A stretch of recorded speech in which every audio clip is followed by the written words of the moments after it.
Hi, my name is John and this is Business Focus. In today's video, we'll be talking about the top box office in the past few weeks in the month of May and June. We'll see if Super Mario Brothers, the movie, is still number one in the box office or has Guardians of the Galaxy Volume 3 surpassed Super Mario Brothers. And we'll take a look at some of the films that's been recently released and how are some of the films that have been released in the past weeks faring in the box office. So let's take a look at that one. So we're using the website thenumbers.com for as reference here. So as you can see here that the top 2023 movies worldwide box office. And we can still see here that Super Mario Brothers the movie is still king and it has generated more than $1 billion in revenue, and I think it's going to hold up in terms of its performance for the rest of the year. I think I don't know if the Mission Impossible film of Tom Cruise is able going to take over that, which has stiff competition later on. But I think Super Mario is going to do that, and I don't see any Avatar film on the horizon this year, which I think would still hold on to the number one. But what's interesting is Guardians of the Galaxy, obviously with the saturation of many MCU films, I was able to watch the Guardians of the Galaxy with my family, and I found the story interesting with a little bit of drama, focusing on the character of Raccoon, which akin to just like a side story in a typical episodal TV series here, which I don't know if it's needed to showcase that, but in terms of closing the narrative of the main characters in the film, I think it's a good swan song for the main characters here, which goes to show that it did really well, not just domestically and even internationally. That's why they're able to, gross close to a billion, but not close enough. So, and comparing to the other, MCU films like Ant-Man and the Wasp, which it didn't even come close to half a billion revenue, which is pretty dismal, which sad to say I was able to watch that film.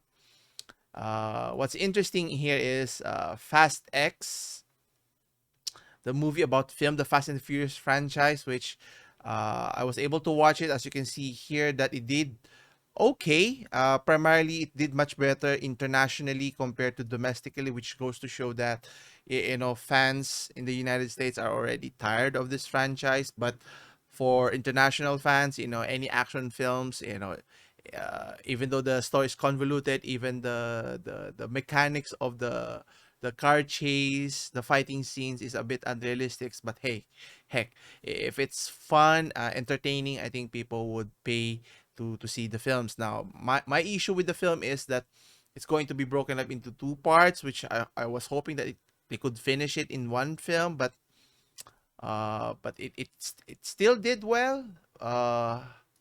So I think they're going to launch the sequel next sometime next year. Okay. Going back.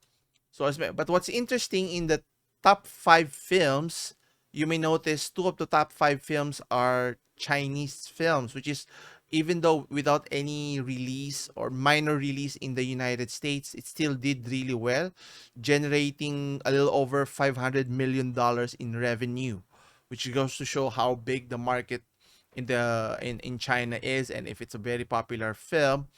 Obviously, the language barrier could be a main issue, or if you like watching with subtitles. Let's see.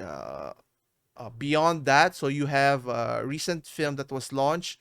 You have John Wick 4, and which did was the final entry to the John Wick saga here. So let's take a look of how it did well. So as you can see here, it generated a little over 400 million. The story wise is okay. I mean, trying to tie up the loose ends in terms of finishing the concluding this. Actually, it would be nearly impossible to make a satisfying ending where John Wick the assassin would still come out the victor, in a sense that he would still live a happy life. And obviously how it ended, spoilers, obviously dying would be the only way for it to end. But there are plans to continue the John Wick universe. I don't know if it's going to do well without the main character, John Wick, or the main actor here with Keanu Reeves. And then you can see here that the performance is, somewhat close to one another, reaching 200 million for both domestic and international box office. But next to John Wick, we have The Little Mermaid. Now, what's interesting here is obviously another Disney adaptation, a reboot of sorts here into a live action film. I have apprehension when I first saw the trailer, which changing the main protagonist in terms of its color from a white female protagonist of Ariel to a black actress. Did it had an effect in the box office? Who knows? If even though if the actress was talented, but as you can see here in terms of its performance, where was it? There you go. As you can see here, it only generated close to 400, over 400 million, similar to John Wick. But obviously, if it's a Disney film, a lot is expected that it would, reach the billion-dollar mark. But as many of their films have been shown this year, not many is doing really well, because either the storylines has been repeated over and over, and they're not offering anything new or trying to change the main core story, which is sort of pissing off a lot of the fan base that used to watch the old films, and trying to alienate those audiences, expecting that they would watch whatever the studio is showcasing, could be detrimental, which has impacted the performance of the films. And as you can see here, even internationally, it's doing even worse compared to domestically. So uh, is there hope that it would still rebound if we look at its performance on a week-to-week basis? So you can see the first week it was showing, it generated 38 million, 30 million, and 27 million for its first weekend. But after the second week, you can see there's a precipitous decline of close to 70% of its initial week, from 30s to just in the low 10s, 11 million, 60 million, and 30 million. And in its third week, it's already below the 10 million mark, which, obviously it will go even worse as the weeks pass by. So meaning not a lot of people are going back to the cinemas here, which, I would consider it a flop also, because, if they're not going to showcase anything new with the story, and they're just going to rehash the same storyline from the old one with the current one, then what's the point of watching it? And in my humble opinion, the original Little Mermaid, the animated version, I think is the better one compared to the second one here. Let's see. So after the Little Mermaid, which is ranked at number 8, then you go back to number 9 with the recent film, the sequel to the Spider-Man Into the Spider-Verse, is the Spider-Man Across the Spider-Verse, which surprisingly was doing okay. Similarly, so you can see it generated close to 400 million as well, both domestically and internationally, generating close to 200, a little over 200 million, vice versa. Now, I didn't know that there's going to be a sequel for the film. Let's see here. So spoilers ahead. If you've watched the first film, which showcased Miles Morales, how he got his powers, and it follows that main storyline, and crossing paths in the multiverse, in the Spider Verse in this case, and then plot twist that there's going to be a sequel wherein they didn't finish the storyline, and it's going to continue with another film, the last one, trilogy, sometime next year. Now the story is okay. Obviously, the introducing many Spider-Man characters was interesting. It was fun. It was okay. Obviously, the how they animated the entire film was pretty different, pretty interesting, which I think they need to leverage that type, not just the traditional animated movies to make a compelling case in terms of aesthetically, make it more entertaining for the audiences, whether it's the young audience or adults alike here. Going back, so to round out the top 10, you see here Creed 3, which is a Rocky iterations for the end time, which did okay. I mean, generating close to $300 million, both domestically and internationally, just generate a little over 100 to 150 million dollars, which I guess people are still watching it, but not a lot. And how long can they keep on pushing this narrative? And I think that rounds up the top 10 here. And as you can see here, again, another Chinese film is in the number 11th spot, just grossing a little over 200 million. And then the flop, which is Dungeons and Dragons, which is I was pretty disappointed, thinking that there's going to be dungeons and actual dragons in the film, which was not present in the entire presentation. Now, what's interesting, the recent release of a new film, which is not doing well or faring well, is Transformers: Rise of the Beast.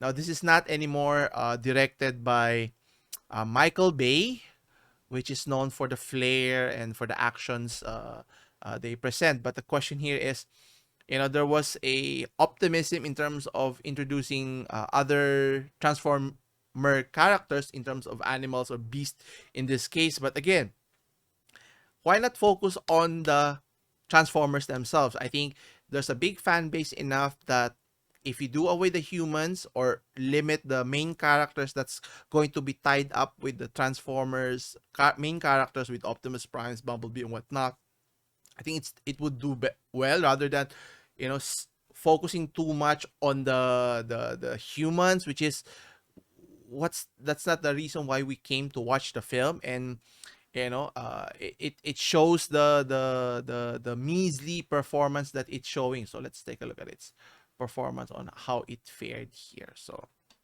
if you look at its performance, so it only generated close to 200 million, right? So let's look at the box office. So it's just recently launched. So the first weekend in the United, as you can see here, it's not doing really well. It only generated 25 million, the highest on a Friday. And then if you look at the succeeding Saturdays and Sundays, less than 19 million to 15 million, which is not a good sign as a starting point. Will it rebound the following week? I doubt it. Will the international market do a better job of presenting the film? Who knows? I'm not going to watch it because of again, I think they missed the boat when they made the first Transformers, where in Shia LaBeouf was the human character that is attached to the main storyline, and they should have stick with it, and they could have created continued the stories here. Now, adding different characters left and right later on just didn't make the sense, because you have to start familiarizing with the character again. And if that's the case, why not just do away with it, make them a minor character rather than the main focal point in the storyline, and focus on the Transformers themselves here, which is, they could have created a lot of storylines here, and maybe not necessarily do a live action anymore, maybe focus more on the animated version. Could be another way to increase its popularity still here. Outside of that, let's see here. So you still have Scream, the sixth, which did poorly, generating only 168 million. And then you can see, rounding up the top 20, you have Shazam, the sequel, Fear of the Gods, which only generated a little over 100 million, which, there's already growing fatigue in terms of superhero. That's why I'm very pessimistic in terms of when the Flash movie, the solo film for Flash, is going to be released later this year, if it's going to do well. I hope it does well, but in terms of the main character, the actor Ezra Miller, I think, didn't do justice by, of his off camera issues. And then, in terms of the main story, did they follow the same narrative in the comics, in the animated version of the Flash Paradox? We'll see. Uh, I still would have preferred that if they had the Superman character here. I think that would have been the cherry on the top rather than having a Supergirl version here, which is, obviously, if you're a big super DC fan, would you prefer at least a weakened version of Henry Cavill playing the main character of Superman? I think that would have been cherry on top, and could have boosted the performance here.